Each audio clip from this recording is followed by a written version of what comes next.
Okay, let's unpack this. We are diving into the ultimate high-stakes gamble in Hollywood, the perpetual sequel machine. Mm-hmm.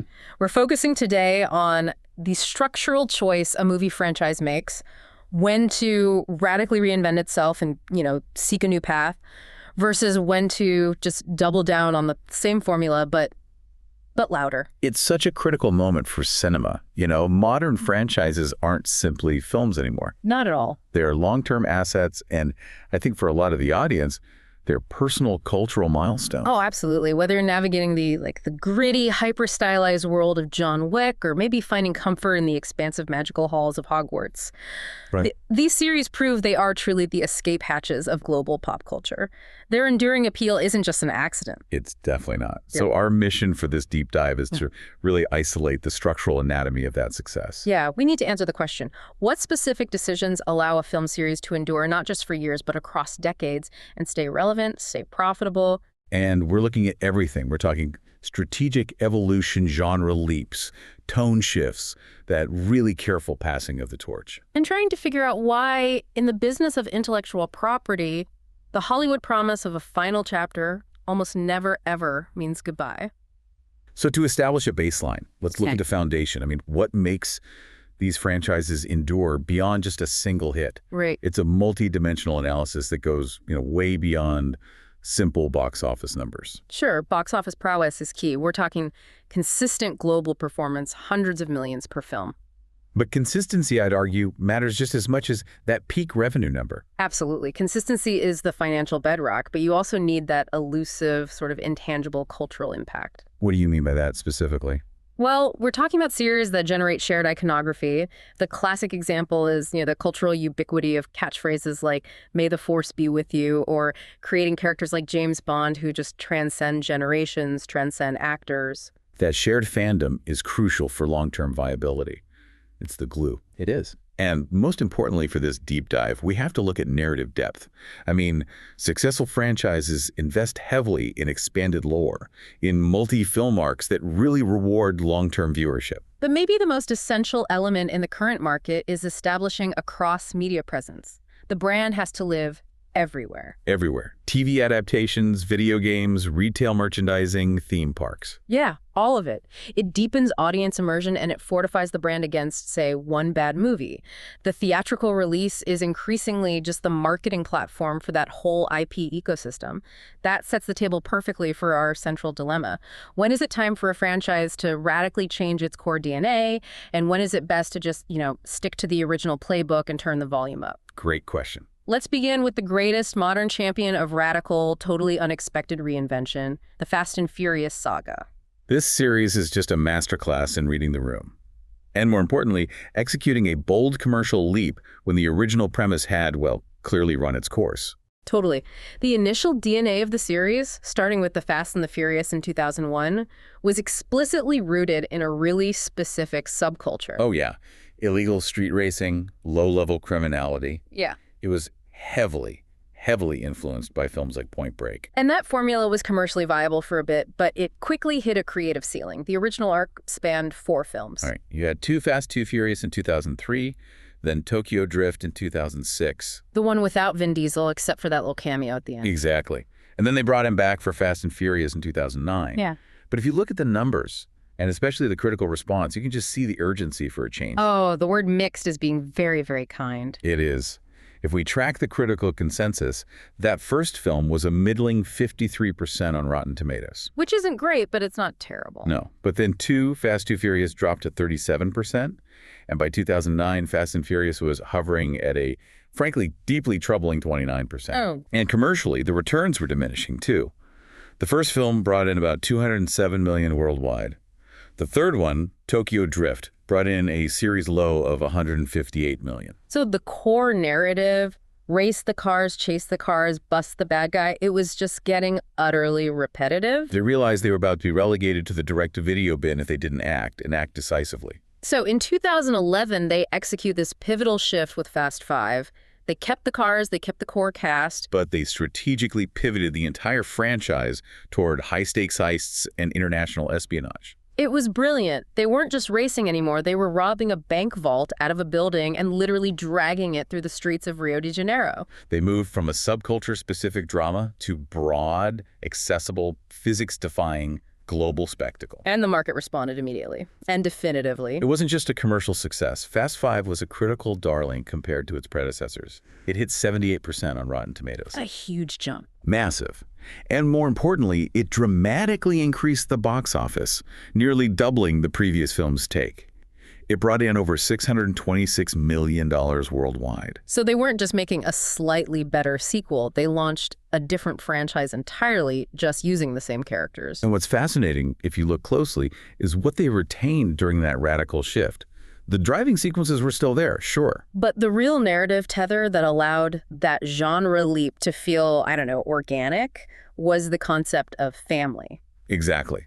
That emotional core, no matter how absurd the stunts became, gave the audience an emotional stake in these characters that allowed them to accept increasingly outlandish plots. Like going to space. Like going to space. That successful escalation turned what started as this sort of ancillary series into Universal's undisputed biggest franchise. Across 11 movies now, the saga has grossed over $7.3 billion globally. It's incredible. The franchise went from a B-movie street racing concept to the absolute tentpole of a major studio. All because they realized physics was optional. And that's when they bought their ticket to the billion-dollar club. Suddenly, they weren't just racing, they were performing cinematic sorcery. But I have to inject some friction here, because this deep dive is about structural success and failure. Okay. The Fast franchise has now embraced the very budget moat that we are about to condemn. Fast X had a reported production budget that climbed toward $380 million. It's a huge number. So how do we reconcile that risk? Haven't they become exactly the kind of astronomical gamble we see failing everywhere else? That's a really crucial distinction. They are taking huge risks, yes, but I would argue they have earned the right to that budget. How so? Through consistent performance in the creation of that diversified IP ecosystem we mentioned earlier. Right. Unlike a legacy sequel that relies on a single hit character from 40 years ago. Right. Fast has proven it can deliver multiple billion-dollar level films, Furious 7 and The Fate of the Furious, and crucially, its brand appeal is youth-oriented and global. The audience is there, and they expect the spectacle to justify the price. Exactly. The risk is high, but the historical probability of return is significantly higher than, say, relying on a 70-year-old character to bring in a Gen Z audience. And that takes us perfectly to the flip side. When escalation and doubling down on nostalgia, particularly in a legacy sequel, fails. And fails spectacularly, even with a massive budget. The legacy sequel is it's supposed to be a reliable cash grab. It's a sequel released decades later, relying heavily on nostalgia and returning stars. And we've seen incredible successes. You have Star Wars, The Force Awakens, and perhaps the purest example of recent times, Top Gun, Maverick. Maverick used escalation successfully but strategically. Yeah. It delivered visceral, large-scale, intensely practical entertainment. People credited its success with helping restore faith in the whole cinematic experience after the pandemic.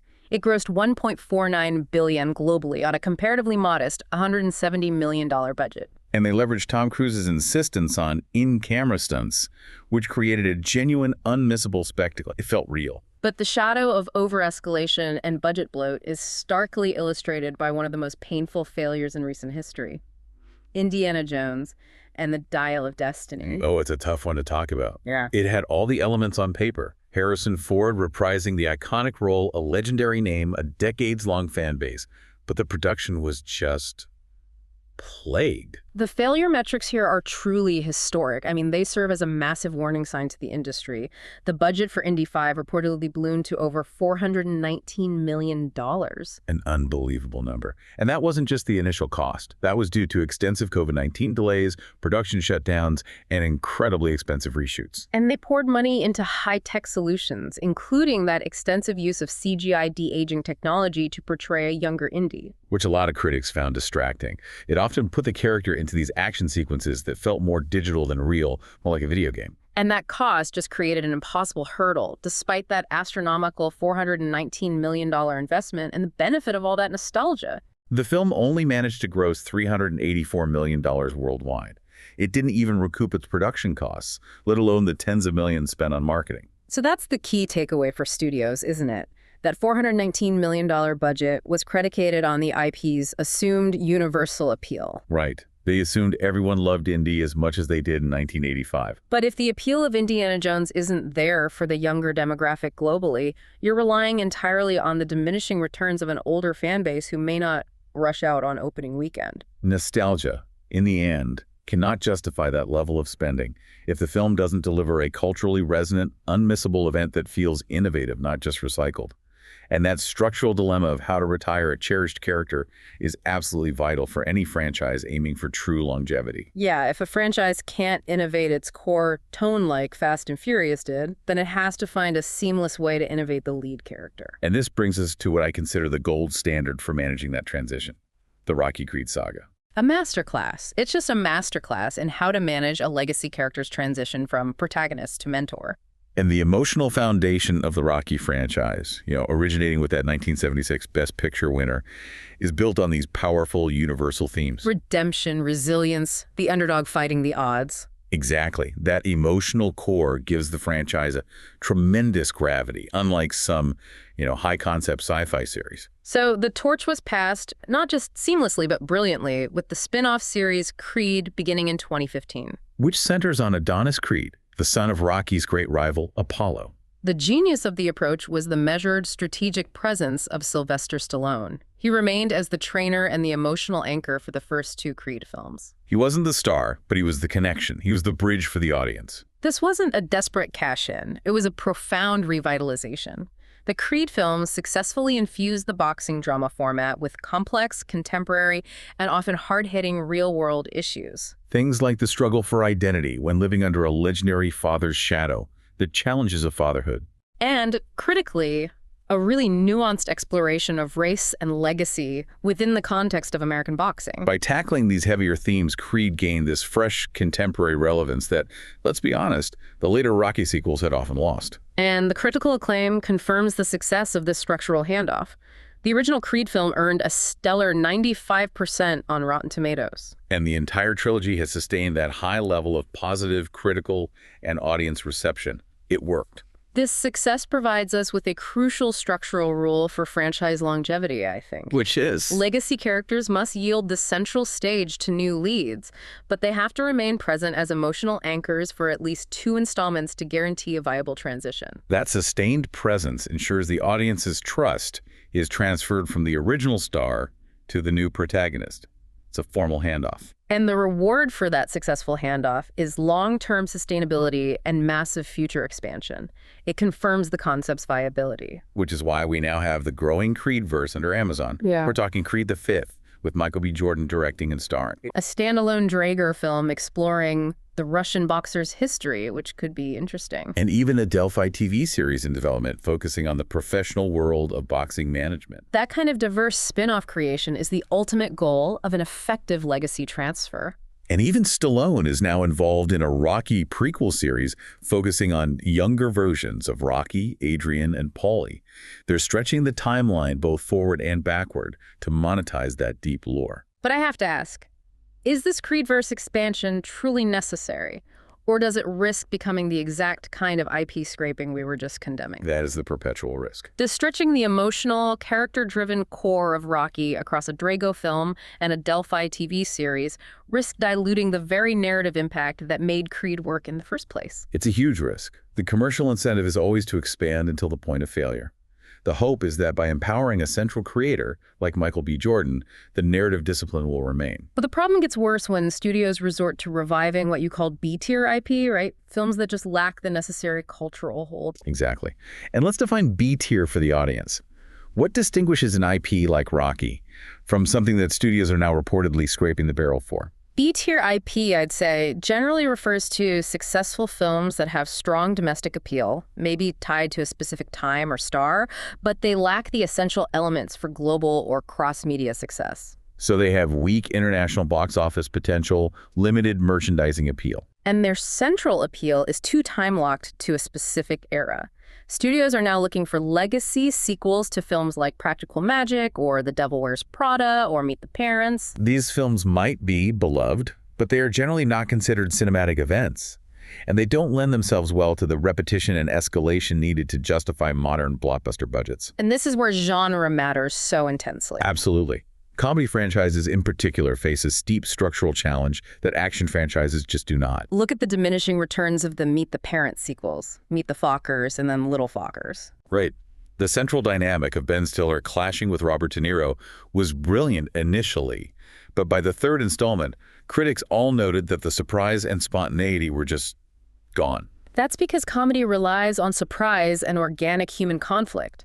Once the formula is established and repeated, the jokes become played out. Audiences can spot when a film is just recycling the same narrative beats instead of genuinely reimagining the concept. Action and adventure, on the other hand, are built for repetition and escalation. Right. The audience goes to Fast and Furious expecting a bigger, better, louder car chase that defies gravity. They are happy to suspend disbelief as long as the spectacle keeps increasing. But you cannot replicate surprise. And studios are now paying the price for the structural misunderstanding that led them to believe all IP, regardless of genre, can achieve the longevity of an action franchise. Moving from the pitfalls of the legacy sequel to the competitive landscape of the shared universe, we have to analyze the market shift that happened post-MCU. The goal tragically shifted from making a single-hit movie to immediately launching a fully integrated, multi-platform cinematic universe. And this rush has been just disastrous for countless studios. Well, the Marvel Cinematic Universe set the gold standard, of course. With over 36 films released, a staggering cumulative box office exceeding $31.9 billion.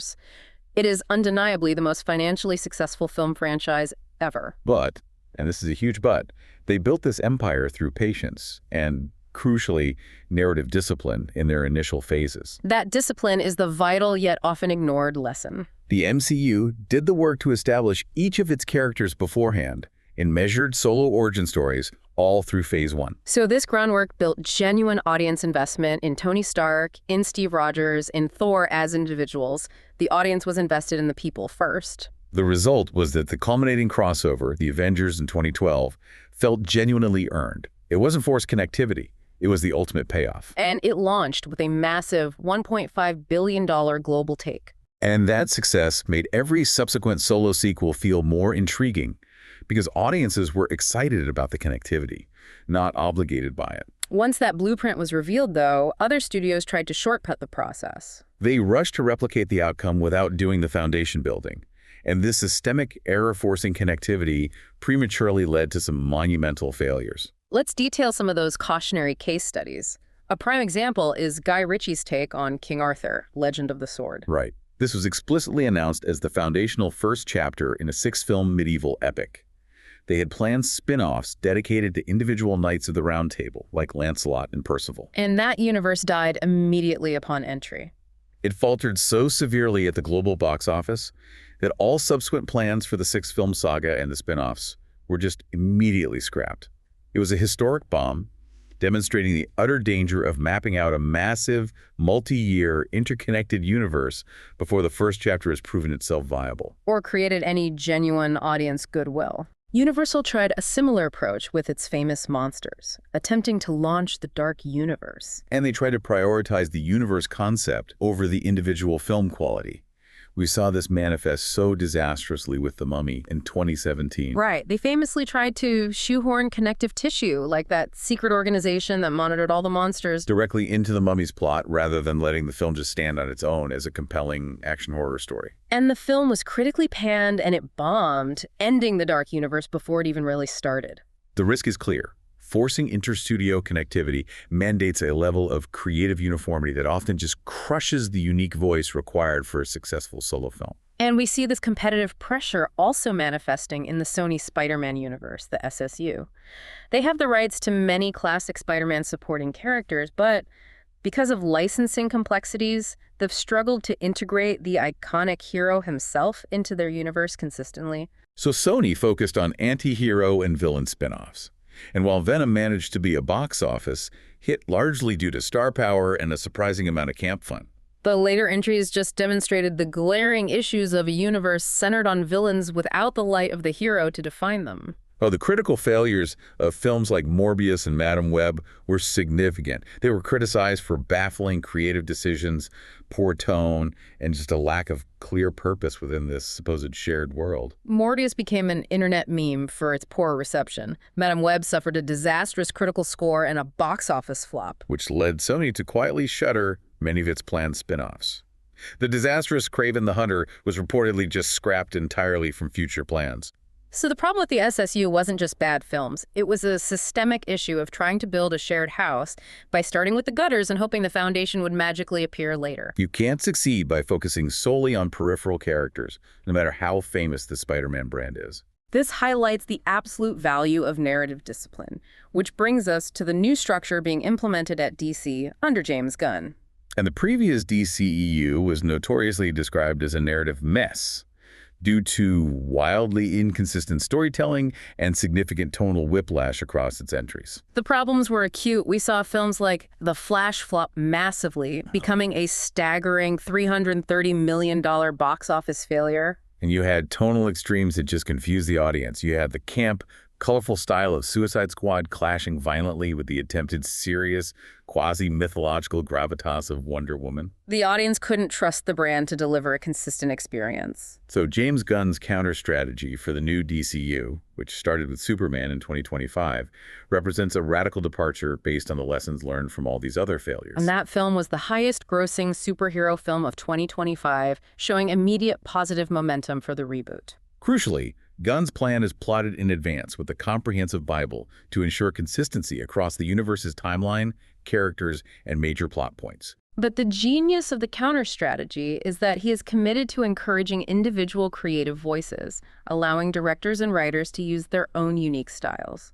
And this contrasts sharply with the quipper uniform tone that has sometimes been criticized in the MCU. Right, let's elaborate on that quipper tone criticism, because our audience is certainly familiar with the concept. The quipper tone refers to that perceived mandate within many MCU films to rely on constant comic relief, self-referential humor, and meta-commentary. Often delivered by the heroes themselves, even in high-stakes dramatic moments. And while this is entertaining, critics argue that it strips the films of genuine dramatic stakes and emotional gravitas. It makes every character sound the same, regardless of their background or personality. So, by avoiding that forced uniformity, Gunn is hoping to give each DC film a distinct tonal signature while maintaining a consistent overarching storyline. And he's strategically avoiding what led to audience fatigue elsewhere, oversaturation.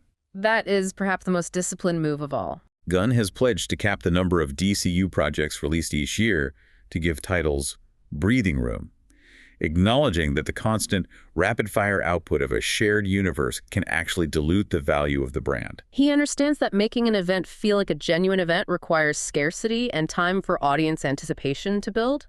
The ultimate lesson here is that the future of successful interconnected franchises lies not just in a plan, but in a disciplined, creator-driven plan that allows individual stories to breathe and develop goodwill before ever forcing a massive crossover event. Rushing the process, prioritizing the universe over the movie, is a systemic franchise killing error. So if the traditional franchise formula, the doubling down on costly live-action sequels, the forced cinematic universes is showing cracks, what's emerging to replace it? Well, the seismic market shift in 2025 gives us the clearest clue. For the first time in years, traditional Hollywood blockbusters ceded dominance to global, non-live-action IP. The data confirms a profound change in audience appetite. In 2025, none of the traditional big three entities, so entries from Marvel, DC, or Jurassic World, surpassed that crucial $1 billion global mark. Which suggests audience fatigue is not with franchises themselves, but with the formulaic approach of Western live-action sequels. And the resulting vacuum was filled spectacularly, primarily by global animation. The dominance of the Chinese animated sequel, Ne Zha 2, is not just a success story, it's a global phenomena that signals a fundamental shift in where power lies. This film didn't just succeed, it absolutely shattered previously held records. Ne Zha 2 became the highest-grossing film of 2025, pulling in an astonishing $2.15 billion worldwide. And to contextualize that, it earned more than double the highest-grossing film from the big three that year. It's just a staggering number. And the records it broke are remarkable. It became the highest-grossing animated film, the highest-grossing non-English language film of all time. And it was the first Chinese film ever to top the annual global box office. This wasn't a localized hit. This was a global media event that transcended language barriers. The success of Ne Zha 2 really highlights the strength of Chinese domestic IP, which has this immense built-in audience base. For sure. Furthermore, animated IP is structurally ideal for global market penetration. The stories are often based on universal myths or fantastical concepts. And the reliance on voice acting and visual storytelling makes localization and dubbing far cleaner and cheaper than with live-action, star-driven films. And this wasn't an isolated incident. Animation demonstrated its economic power all through 2025. Following Ne Zha 2, Disney's Zootopia 2, and the live-action animation hybrid Lilo and Stitch both crossed the $1 billion mark. Meaning the top 3 highest-grossing films of the year were all significantly animated. And this trend is underpinned by really favorable economics. Detailed analysis shows that animated films consistently maintain a profit margin approximately 30% higher than non-animated genres. Why is that? Well, because while the initial production is costly, marketing spend is often lower, the IP is easily transferable to merchandise and parks, and the risk of ballooning cost due to actor salaries or unexpected reshoots is mitigated. So animation is inherently built for long-term, high-margin IP monetization. Exactly. And beyond domestic animation, we also saw the immense power of adapting successful IP from non-film media, specifically anime and gaming. These audiences are pre-existing, they're massive, and they're intensely loyal. Anime, in particular, has become a financial powerhouse. We saw this with the staggering success of Demon Slayer, Kimetsu no Yaiba, the movie, Infinity Castle. Right. Building on the 2020 film Mugen Train, which was the first non-American production to top the global box office in a calendar year. Infinity Castle grossed over $700 million globally in 2025. It now stands as Japan's highest-grossing film of all time worldwide. And that success demonstrates that studios are successfully tapping into the decade-plus-long narrative investments made by fans in serialized content. The films aren't just one-offs. No, they're crucial, high-stakes checkpoints in an ongoing narrative that fans are emotionally invested in across different platforms. And gaming IP is rapidly emerging as the next dominant form of franchise entertainment, demonstrating incredible adaptability to both film and television. The early success of the Super Mario Bros. Movie really demonstrated the model, a beloved global character with multi-generational appeal. And in 2025, Warner Bros., a Minecraft movie, proved this was not a fluke, bringing in nearly $960 million. So these IPs succeed because they offer a known, commodity-proven characters and vast, established world building, but they present them in formats, often animation or hybrid live action, that feel genuinely fresh and innovative compared to the standard sequel treadmill. The final crucial insight here is that viability is defined by innovation. Audiences are not suffering from franchise fatigue. They are suffering from formulaic franchise fatigue.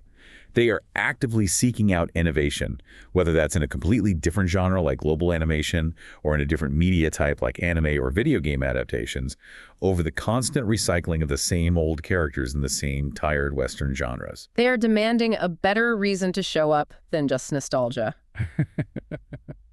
And that brings us to the core financial reality of Hollywood.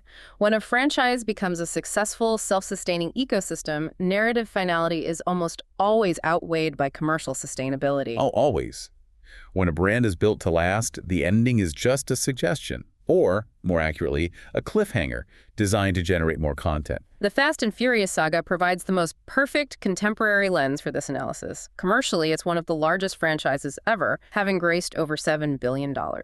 And narratively, they have been trying to end the main saga for years, but the sheer financial weight of the brand makes it nearly impossible. Fast X in 2023 was initially designed and marketed as the final movie of the core saga. Right, and that plan rapidly evolved first into a two-part finale. And then, at Universal's direct request, so the business decision came from the top, it was changed into a trilogy. Which confirms that the commercial success and the imperative to maximize the remaining output of the core cast dictate continued expansion, often against the director's or writer's original narrative plans. And furthermore, the proliferation of spin-offs ensures that the universe continues long after Dom Toretto's main saga actually concludes. We have confirmed development of a standalone film starring Dwayne Johnson as Luke Hobbs, focusing on his character's journey.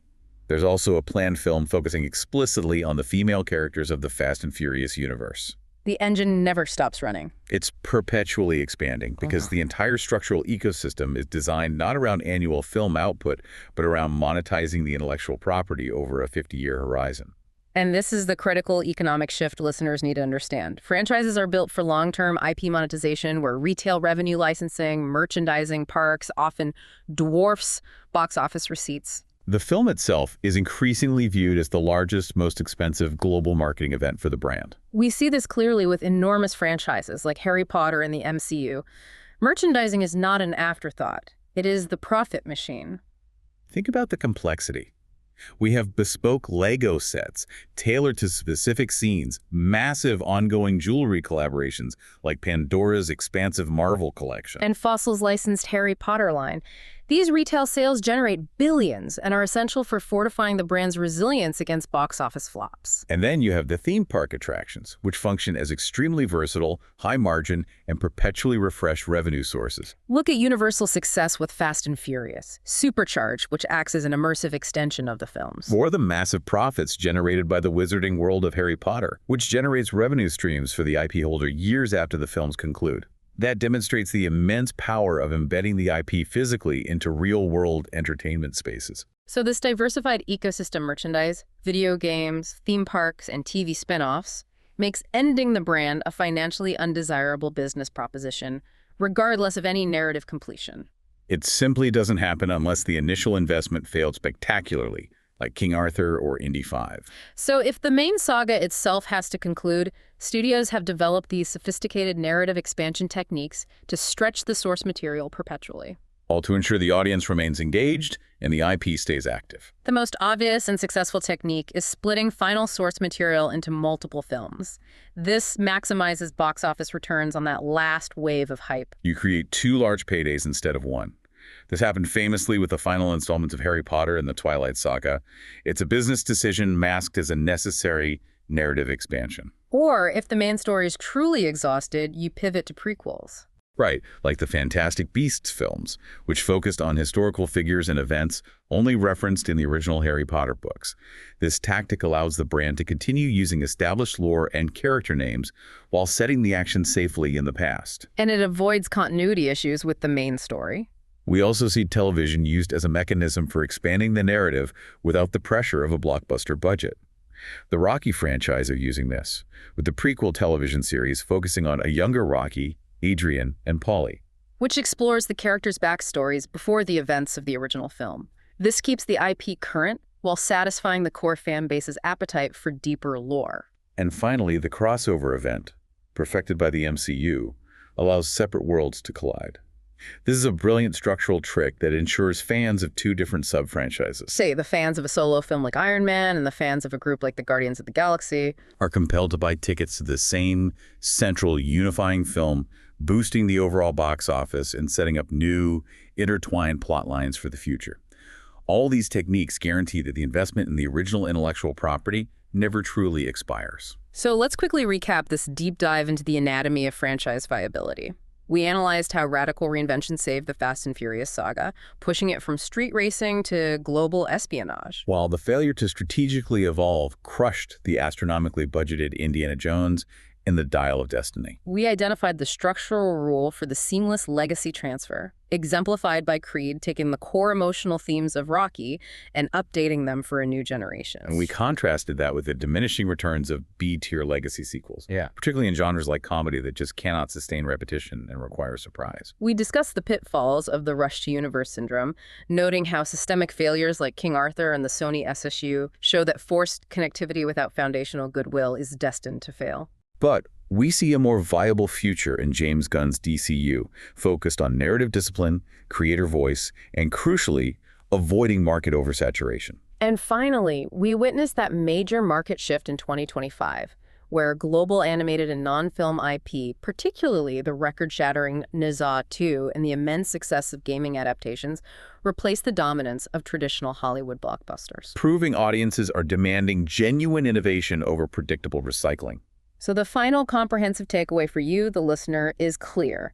The future of viability lies in sustainable franchises. Those built not on cheap remember-when nostalgia or the power of a single aging star, but with pre-planned narrative maps, creator-driven visions, and most importantly, diversified revenue streams through merchandise, games, and theme arcs that protect the brand against global box office volatility. And that brings us to our final provocative thought. Hollywood tried to execute a sequel to one of its greatest cinematic icons, Indiana Jones, with a budget ballooning to $419 million, and it became a historic financial bomb. Yet, in the very same year, a Chinese animated sequel, Ne Zha 2, became the highest-grossing film of 2025 globally, pulling in over $2.15 billion. So does the massive success of global non-live-action IP suggest that the very definition of a Hollywood blockbuster, a high-budget, live-action, Western-centric sequel, is already obsolete, replaced by a truly global, diversified media event fueled by innovation? It gives you something profound to chew on the next time a studio announces a final chapter.